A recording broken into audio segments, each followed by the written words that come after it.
Hello, I'm Nancy Antonucci, or otherwise known as Nooch in the tarot world and the dance world too, in some places.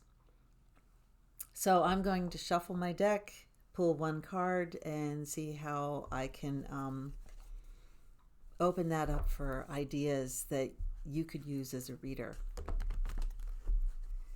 I have to be very careful. This is a very old deck, so I can't be hard with it. I have to be gentle. Be gentle.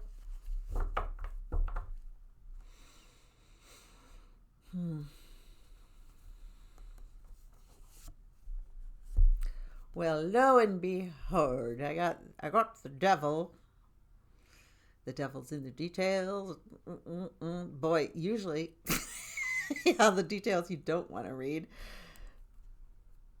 I was just writing the other day in my journal, and it's like I will never. I will always remember the heaven I had with you, and please, dear God, never let me forget the hell. Because, yeah, we tend to I don't really want to deal with that. The devil is one of those cards in tarot where I don't care what client you have. When they see the devil or death or tower, they're just like, bling, that can't be good. So how do you deal with dark, with shadow in a reading? How do you deal with addiction, obsession, uh, materialism? Somebody who does absolutely no introspection work at all is just really here and now. Staying out of that judgment, though, just observing. These are topics that are pretty big. I mean, if you are going to read for mainstream, it would behoove you to understand some recovery programs. It doesn't have to be Al Anon. There are actually other recovery programs now. So, or obsession, some tips about what would break obsession, or even knowing the dynamics of codependency. I mean, there's all forms of addiction.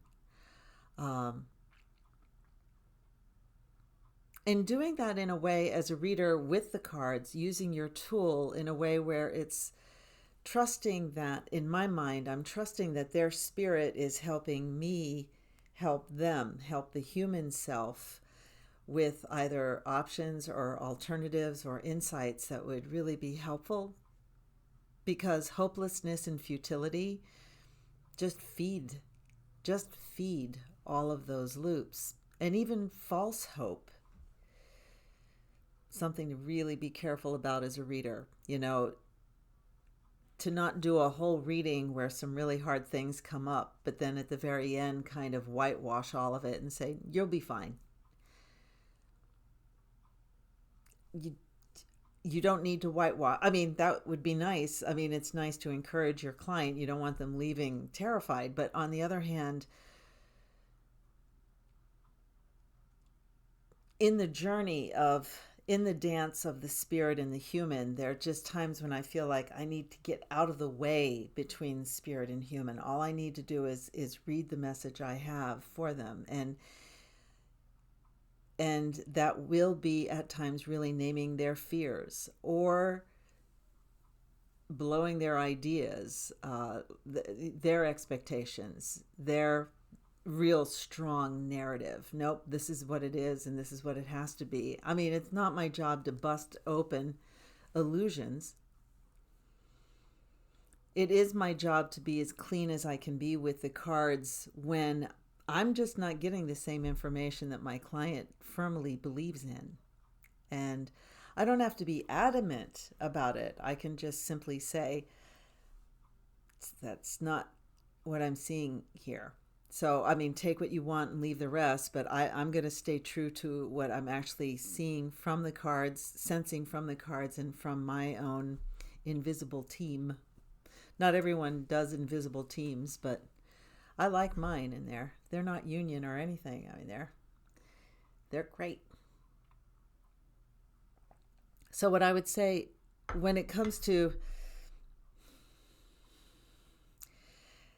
the I think the one thing that really benefited me so greatly as a reader is actually doing therapy myself, so really learning more about my blinders and where I'm in denial or what I can't see or the weird ways, that we've learned how to love and give love before we're 11 years old by what our parents taught us from all the dysfunctional ways they've learned about love before they were 11 years old. So shame is just the gift that just keeps giving and just endless. It'll just keep coming. So to really know that when you're working with shadow or darkness or really uncomfortable or scary issues for your client, to be really aware of that power of shame, so it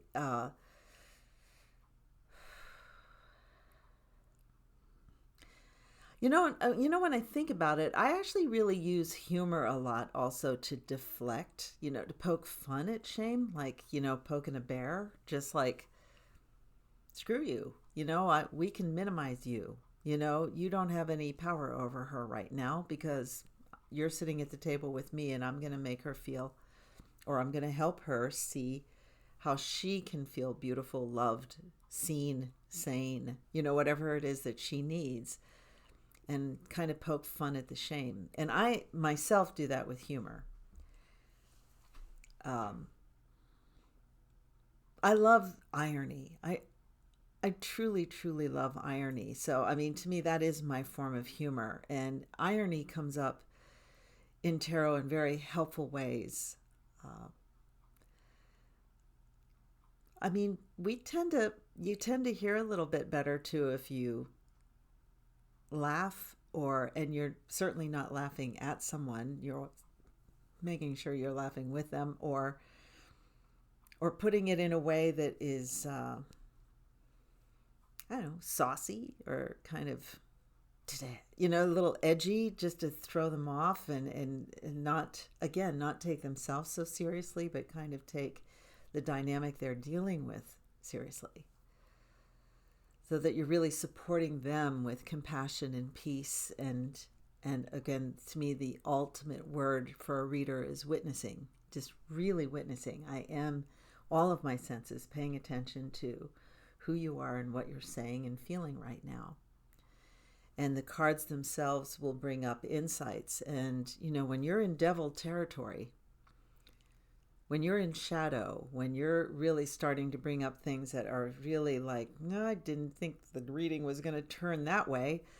Again, you can always ask if you're uncomfortable. We don't really need to stay in this, but we can go into this situation. Or I often kind of see an obsessiveness that happens in relationships. And no, this is the way it is for me, or this is how I need it to be. And sometimes I'll just throw cards to, what would it look like if that wasn't the outcome? What would it look like if you could allow something completely different to happen here? What would it look like 10 years from now if what you wanted to see happen happens? That cracks a few nuts every once in a while. So it just, playing with shadow, and playing with obsession. It's like, okay, well, or if people have real deep fear, I'll just go, let's just look at that lion in the mouth. Is that fear real? Or how much of that fear is real? Or what could you do about that fear? So just going right at it. Just right at it. There's an old story that all of us have, the good news is, or the bad news is, all of us have devils. The good news is the number never changes. So I totally believe that. And so you just have to figure out, are the devils working for you or against you? Is the fear or addiction, how can you make that work for you instead of against you? So instead of being addicted to cigarettes, I might be addicted to stretching every day. Like, just how can you use the same impetus but do it in a way that actually works for you? So yeah, you can't be afraid of going into the dark if you're going to read for somebody, and you can't tiptoe around it either. If that's where the cards bring you, then you have to be true in that journey. So, but you can do that with peace, compassion, and maybe even some humor. All right. Thanks. I hope this helps.